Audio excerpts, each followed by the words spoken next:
माह रमजान के पेश नजर बेंगलुरु में वजीर हज व शहरी तरक्यात आर रोशन बेग ने रियासत के आला पुलिस अफसरों के साथ मीटिंग की।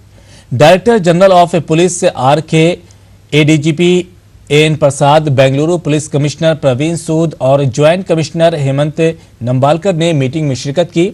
रोशन बेग ने पुलिस अफसरों से कहा है कि वो रमजान में हिफाजती इंतजामात को यकीनी बनाएं, सहरी के वक्त होटलों को खुले रखने की इजाजत दें।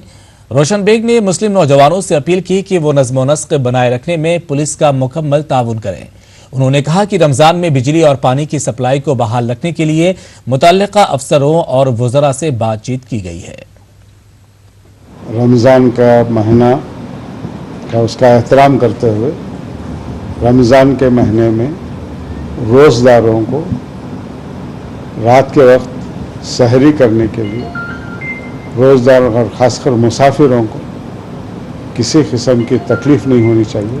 रमज़ान के महीने में पुलिस वालों से तमाम पुलिस अफसरों को यही कहने के लिए बुलाया गया था कि उसका इंतज़ाम करें कि होटल खुले रहें, पुलिस के किसी किस्म की पुलिस की तरफ से तकलीफ़ नहीं होनी चाहिए और रोज़दारों को और मुसाफिरों को किसी तरह की तकलीफ़ नहीं होनी चाहिए। जामा